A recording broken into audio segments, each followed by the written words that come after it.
Cyril, അവൾ ദേഷ്യത്തോടെ വിളിച്ചു. എന്തിനാടി ഇവൾക്ക് നേരെ നീ കൈയോങ്ങിയത്? അവൻ ദേഷ്യത്തോട് ചൊറിച്ചുകൊണ്ട് അവളുടെ കൈ ശക്തിയായി കുടഞ്ഞെറിഞ്ഞു. ദേ, അവളുടെ ഈ ഫ്രണ്ടില്ലേ ജാനകി, അവൾ വായി നോക്കി നടന്ന് മൂടും കുത്തി വീണതിന് എൻ്റെ നേരെ ചാടിക്കടിക്കാൻ വരുക ഈ പെണ്ണ്. നിത്യ ദേഷ്യത്തോടെ അച്ചുവിനെ നോക്കി പറഞ്ഞു. സിറിൽ ആണോ എന്നുള്ള രീതിയിൽ അവളെ നോക്കി. അങ്ങനെയൊന്നും അല്ല ചേട്ടാ, ഞങ്ങൾ മൂന്നുപേരും കൂടി നടന്നു വരുമായിരുന്നു. ജാനകി ദേ ഈ സൈഡിൽ കൂടെയാണ് വന്നത്. ഈ നിത്യചേച്ചിയും കൂട്ടരും ആ സൈഡിൽ തന്നെയാണ് നിന്നതും. ഇത്രയും നേരം വീഴാത്ത അവൾ എങ്ങനെയാ നിത്യചേച്ചിയുടെ അടുത്ത് വന്നപ്പോൾ വീണത്? ഈ ചേച്ചി തന്നെയാ കാല് വെച്ച് അവളെ മനഃപൂർവ്വം വീഴ്ത്തിയത്. എന്നിട്ട് ഞങ്ങൾ നോക്കി നടക്കാത്തതിൻ്റെയാ എന്ന് പറഞ്ഞ് ഞങ്ങളുടെ നേരെ വരുവാ ഈ ചേച്ചി. അച്ചു ദേഷ്യത്തോടെ പറഞ്ഞു. ഡി, ഇവന്മാർ ഇവളെ സപ്പോർട്ട് ചെയ്യുന്നുണ്ടെന്ന് കരുതി ഇവിടെ കിടന്ന് ഓവർ സ്മാർട്ടാകാൻ ശ്രമിച്ചാലുണ്ടല്ലോ. നീയൊക്കെ ഞങ്ങളുടെ ജൂനിയേഴ്സാണ്. ഞങ്ങൾ പറയുന്നത് കേട്ടാൽ മതി നീയൊക്കെ. ഞങ്ങൾ ആരെയും കണ്ടിട്ടല്ല ഒന്നും പറയുന്നത്. ഓവർ സ്മാർട്ട് കാണിച്ചതുമല്ല. ഞങ്ങളുടെ ഭാഗത്ത് തെറ്റില്ലെങ്കിൽ പിന്നെ ആര് പറയുന്നതും കേട്ടുകൊണ്ട് നിൽക്കേണ്ട കാര്യം ഞങ്ങൾക്കില്ല, അത് എത്ര വലിയ സീനിയേഴ്സ് ആണെങ്കിലും. അച്ചു ദേഷ്യത്തോടെ പറഞ്ഞു. നിത്യ, ഇവർ പറയുന്നത് ശരിയാണോ? നീയാണോ ജാനകിയെ വീഴ്ത്തിയത്? സിറിൽ ദേഷ്യത്തോടെ അവളോട് ചോദിച്ചു. ദേ സിറിൽ, ഇവളുമാർ പറയുന്നത് കേട്ട് നീ എന്നോട് ഉടക്കാൻ നിൽക്കരുത്. ഞാൻ വീഴ്ത്തുന്നത് ആരും കണ്ടിട്ടില്ല. ഇവളുമാർക്ക് ഞങ്ങളോടുള്ള ദേഷ്യം തീർക്കാൻ നിങ്ങളെ കൂട്ടുപിടിച്ച് ഇല്ലാത്തത് പറഞ്ഞുണ്ടാക്കുക. ഞാൻ വീഴ്ത്തിയതാണെങ്കിൽ ഇവർ പറയട്ടെ. അവിടെ ചുറ്റും കൂടി നിന്ന പിള്ളേരെ നോക്കിക്കൊണ്ട് നിത്യ പറഞ്ഞു. എല്ലാവരും പരസ്പരം നോക്കി. ആർക്കും അവളെ എതിർത്ത് പറയാൻ ധൈര്യമുണ്ടായിരുന്നില്ല. അച്ചു, വെറുതെ പ്രശ്നത്തിന് നിൽക്കണ്ട. എനിക്ക് പ്രശ്നമൊന്നുമില്ലല്ലോ, വാ നമുക്ക് ക്ലാസ്സിൽ പോകാം. മാളു അവളുടെ കയ്യിൽ പിടിച്ചുകൊണ്ട് പറഞ്ഞു. നീ വിട്ടേ ജാനകി, ഇതിനൊരു തീർപ്പ് കിട്ടാതെ ഞാൻ എങ്ങോട്ടും വരുന്നില്ല. നമ്മുടെ ഭാഗത്ത് തെറ്റൊന്നുമില്ലെന്ന് എനിക്ക് തെളിയിച്ചേ പറ്റുള്ളൂ. നിന്നെ വീഴ്ത്തിയ ഈ ചേച്ചി നിന്നോട് സോറി പറഞ്ഞിട്ടേ ഞാൻ ഇനി ക്ലാസ്സിലേക്ക് വരുന്നുള്ളൂ, അച്ചു ഉറപ്പോടെ പറഞ്ഞു. മാളു ദയനീയമായി അഞ്ജുവിനെ നോക്കി. അവളും മാളുവിനെ നോക്കി. മാളുവിനാകെ പേടി തോന്നി. നാദറിഞ്ഞാൽ എന്തായിരിക്കുമെന്നായിരുന്നു അവളുടെ പേടി. അപ്പോൾ നിങ്ങളാരും ഇതൊന്നും കണ്ടിട്ടില്ല അല്ലേ? പിള്ളേരൊന്നും മിണ്ടാഞ്ഞതും സിറിൽ ചെറിയ ദേഷ്യത്തോടെ അവിടെ കൂടെ നിന്ന പിള്ളേരോട് ചോദിച്ചു. അതിന് അവർ ഉത്തരമൊന്നും പറഞ്ഞില്ല. ലൈബ്രറിയുടെ ഫ്രണ്ടിൽ നിന്ന് സംസാരിക്കുകയായിരുന്നു നാദും അഭയും. അഭയുടെ പെങ്ങളുടെ മാരേജിനെ പറ്റിയാണ് അവർ രണ്ടുപേരും സംസാരിക്കുന്നത്. നാദ് ചേട്ടാ, ചേട്ടൻ ഇവിടെ നിൽക്കുകയാണോ? ദേ, അവിടെ സിറിൽ ചേട്ടനും നിത്യചേച്ചിയും തമ്മിൽ വാക്കുതർക്കം നടക്കുക.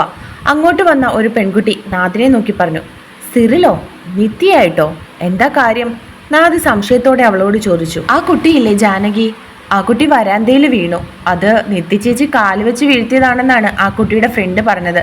പക്ഷേ നിത്യചേച്ചി അത് അവരുടെ കുറ്റം എന്നൊക്കെ പറയുന്നു. അതിന് ജാനകിയുടെ കൂടെയുള്ള ആ കുട്ടി നിത്യചേച്ചിയോട് ദേഷ്യപ്പെട്ടു. നിത്യചേച്ചി ആ കുട്ടി അടിക്കാൻ കൈയോങ്ങി. അപ്പോഴാണ് സിറിൽ ചേട്ടൻ അങ്ങോട്ട് വന്നത്. പിന്നെ സിറിൽ ചേട്ടനും നിത്യചേച്ചിയും തമ്മിൽ അതിൻ്റെ പേരിൽ വഴക്കായി. എന്നിട്ട് മാളു, അല്ല ജാനകിക്ക് എങ്ങനെയുണ്ട്? ആ കുട്ടിയുടെ മുട്ട് കുറച്ച് മുറിഞ്ഞിട്ടുണ്ട്. അത് കേട്ടതും നാദിൻ്റെ മുഖം ദേഷ്യം കൊണ്ട് ചുവന്നു. ഞരമ്പുകൾ വലിഞ്ഞു മുറുകി. ഏത് ബിൽഡിങ്ങിലാ? അഭി സംശയത്തോടെ ചോദിച്ചു. അത് ജാനകിയുടെ ക്ലാസിന്റെ ഫ്രണ്ടിൽ. ആ കുട്ടി പറഞ്ഞതും അവൻ അഭിയെ വിളിച്ചുകൊണ്ട് അങ്ങോട്ട് നടന്നു. നിത്യ, താനാണിത് ചെയ്തതെന്ന് ഇവിടെ നിൽക്കുന്ന എല്ലാ കുട്ടികൾക്കും അറിയാം. പക്ഷേ ഇവിടെ നിൽക്കുന്ന ആരും അത് പുറത്ത് പറയില്ല. താൻ വെറുതെ ജാനകിയെ വിഷമിപ്പിക്കാൻ നിൽക്കരുത്. അവൾ അറിഞ്ഞോ അറിയാതെയോ തന്നെ ഒന്നും ചെയ്യാൻ വന്നിട്ടില്ല. പിന്നെ താൻ എന്തിനാ ഈ കുട്ടിയോട് ദേഷ്യം കാണിക്കുന്നത്? നാദ് ഇവളെ സ്നേഹിക്കുന്നതും ഇഷ്ടപ്പെടുന്നതും അവൻ്റെ ഇഷ്ടമാണ്. അതിൽ ജാനകി ഒരു തെറ്റും ചെയ്തിട്ടില്ല. അവൾ ഇതുവരെ അവനെ ഇഷ്ടമാണെന്നും പറഞ്ഞിട്ടില്ല. പിന്നെ തനിക്കെന്തിനാണ് ഈ കുട്ടിയോട് ദേഷ്യം വൈരാഗ്യം? താൻ കാല് വെച്ച് തന്നെ വീഴ്ത്തിയിട്ടായിരിക്കണം അവൾ വീണത്. തനിക്ക് അവളോടുള്ള ദേഷ്യം ഇവിടെ കോളേജിൽ എല്ലാവർക്കും അറിയാവുന്നതാണ്. അതുകൊണ്ട് താൻ സോറി പറഞ്ഞേ പറ്റുള്ളൂ, സിറിൽ ദേഷ്യത്തോടെ പറഞ്ഞു. ഞാൻ ഇവളോട് സോറി പറയാൻ എന്ത് കാര്യത്തിനാണ് ഞാൻ അവളോട് സോറി പറയേണ്ടത്? അവൾ ആരെങ്കിലും വായി നോക്കി നടന്നിട്ട് മൂക്കും കുത്തി വീണതിന് ഞാനെതിനെ ഇവളോട് സോറി പറയേണ്ടത്? അല്ലെങ്കിലും ആൺപിള്ളേരുടെ മുമ്പിൽ പൂച്ചകളെ പോലെ ഇരിക്കുന്ന ഇവളുമാരെ ലോക ഉടായിപ്പുകൾ, നിത്യ ദേഷ്യത്തോടെ പറഞ്ഞു. അതെ, മിണ്ടാപ്പൂച്ച കല ഉടയ്ക്കും എന്നല്ലേ ആശ കളിയാക്കി പറഞ്ഞു. അത് കേട്ട് സിറിൽ എന്തോ പറയാൻ തുടങ്ങിയതും മാളു അവൻ്റെ കയ്യിൽ പിടിച്ചു. സിറിൽ ചേട്ടാ, വേണ്ട, നമുക്ക് പോകാം. എനിക്ക് കുഴപ്പമൊന്നുമില്ല. എൻ്റെ മിസ്റ്റേക്കാണ്. ഞാൻ നോക്കി നടക്കാഞ്ഞത് കൊണ്ടാ. വാ പോകാം പ്ലീസ്. മാളു അവൻ്റെ കയ്യിൽ പിടിച്ചു വലിച്ചുകൊണ്ട് പറഞ്ഞു. ഇല്ലെങ്കിൽ അവർ തമ്മിൽ വലിയ വഴക്കാകുമെന്ന് അവൾക്ക് മനസ്സിലായി. സിറിൽ മാളുവിനെ നോക്കിയതും അവൾ പ്ലീസ് എന്ന് ദയനീയമായി അവനോട് പറഞ്ഞു. അവൻ തിരികെ പോകാൻ തുടങ്ങിയതും ദേഷ്യത്തോടെ നടന്നു വരുന്ന അഭിയെ നാദിനെയാണ് അവർ കണ്ടത്. അത് കണ്ടതും അവൻ പുച്ഛത്തോടെ നിത്യയെ നോക്കി ഒന്ന് ചിരിച്ചു. നാദിൻ്റെ വരവ് കണ്ടതും നിത്യയ്ക്ക് ആകെ പേടി തോന്നി. ഒരു ബ്ലൂ കളർ ഷർട്ടും മുണ്ടുമാണ് വേഷം. മീശ പിരിച്ചു വെച്ചിട്ടുണ്ട്. പാതി തുറന്നിട്ട് ഷർട്ടിനിടയിൽ കൂടെ രോമാവൃതമായ അവൻ്റെ നെഞ്ചിൽ പറ്റിച്ചേർന്ന് കിടക്കുന്ന സ്വർണ്ണമാല. ഷർട്ടിൻ്റെ സ്ലീവ് മടക്കി വെച്ചിട്ടുണ്ട്. അലസമായി കിടക്കുന്ന മുടികളെ മാടി ഒതുക്കിക്കൊണ്ട് അവൻ അങ്ങോട്ടേക്ക് നടന്നു വന്നു. അവൻ്റെ വരവ് കണ്ടതും നിത്യയേക്കാൾ പേടി മാളുവിന് തോന്നി. അവൾ ഉമിനീരിറക്കി. അവൾ അഞ്ജുവിനെയും അച്ചുവിനെയും നോക്കി. അവർ രണ്ടുപേരും എന്തോ നേടിയതുപോലെ ചിരിച്ചുകൊണ്ട് നിൽക്കുകയായിരുന്നു. പിന്നെ നിത്യയെ നോക്കി അച്ചു നല്ലതുപോലെ ഒന്ന് പുച്ഛിച്ചു. നാദിനെ കണ്ടതും അവൾ അവളുടെ കൂട്ടരെയും വിളിച്ചുകൊണ്ട് പോകാൻ തുടങ്ങി. നിത്യ! നാദ് ദേഷ്യത്തോടെ വിളിച്ചതും നിത്യ പിടിച്ചു കെട്ടിയതുപോലെ അവിടെ നിന്നു. പിന്നെ തിരിഞ്ഞ് അവൻ്റെ മുഖത്തേക്ക് നോക്കി. എന്താ ഉണ്ടായത്? അവൻ ചോദിച്ചതും അച്ചു ഉണ്ടായതെല്ലാം അവനോട് പറഞ്ഞു. അത് കേട്ടതും അവൻ്റെ മുഖം ദേഷ്യം കൊണ്ട് വലിഞ്ഞു മുറുകി. നിത്യ ദേഷ്യത്തോടെ അച്ചുവിനെയും പേടിയോടെ അവനെയും നോക്കി. മാളു ദയനീയമായ അച്ചുവിനെയും പേടിയോടെ നാദിൻ്റെ മുഖത്തേക്ക് നോക്കി. മാളു!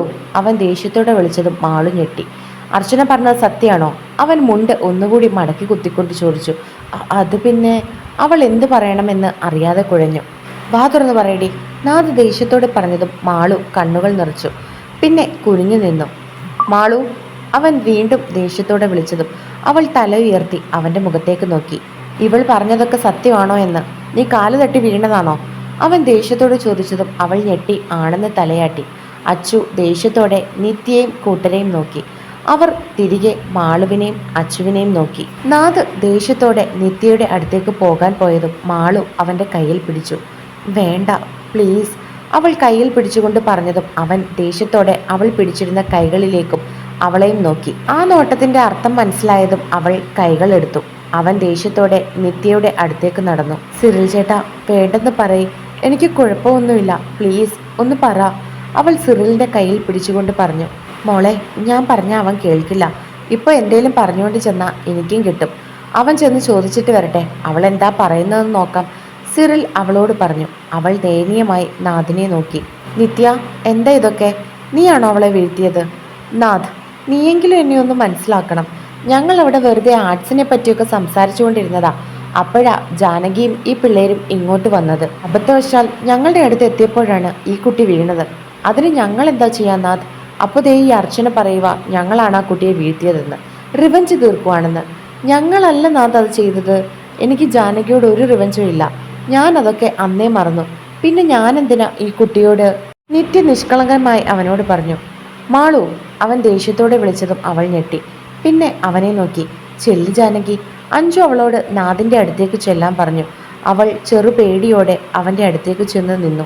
നിനക്കെന്താടി കണ്ണില്ലേ? നീ അവിടുന്ന് ഇവിടെ വരെ വീഴാതെ വന്നിട്ട് നിത്യയുടെ മുമ്പിൽ വന്നപ്പോൾ മാത്രം എന്തിനാ നീ വീണത്? അപ്പോൾ പിന്നെ ഇവൾ ചെയ്താണെന്ന് വരുത്തി തീർക്കാലോ അല്ലേ? എന്നിട്ട് ഞങ്ങളെ രണ്ടുപേരെയും കൂടി അടുപ്പിക്കാനായിരുന്നോ നിന്റെ പരിപാടി? അവൻ ദേഷ്യത്തോട് ചോദിച്ചു. അത് കേട്ടതും മാളുവും സിറിലും എല്ലാവരും ഞെട്ടി. മാളു കണ്ണുകൾ നിറച്ചുകൊണ്ട് നാദിനെ നോക്കി. എന്ത് പറഞ്ഞാലും കണ്ണ് നിറച്ചുകൊണ്ട് നിന്ന് മോങ്ങിക്കോണം, അതിന് മാത്രം ഒരു കുറവുമില്ല, അവൻ ദേഷ്യത്തോടെ പറഞ്ഞതും അവൾ വിതുമ്പി. അഞ്ജുവും അച്ചുവും പരസ്പരം നോക്കി. ആർക്കും ഒന്നും മനസ്സിലാകുന്നില്ലായിരുന്നു. നിത്യയ്ക്കും കൂട്ടർക്കും നാദ് അവരുടെ കൂടെയാണ് നിൽക്കുന്നതെന്ന് തോന്നിയതും സന്തോഷമായി. അവർ ബാക്കിയുള്ളവരെ നോക്കി പുച്ഛത്തോടെ ചിരിച്ചു. നിത്യ എന്തോ നേടിയതുപോലെ മാളുവിനെ നോക്കി പുച്ഛിച്ചു. മാളു, നിന്നോട് ചോദിച്ചത് കേട്ടില്ലേ? നാദ് ദേഷ്യത്തോട് ചോദിച്ചു. ഞാനല്ല, എനിക്കറിയില്ല. ഞാൻ നടന്നു വന്നപ്പോൾ തട്ടി വീണതാ, അല്ലാതെ ഞാൻ മനഃപൂർവ്വമല്ല, അവൾ കണ്ണുകൾ നിറച്ചുകൊണ്ട് പറഞ്ഞു.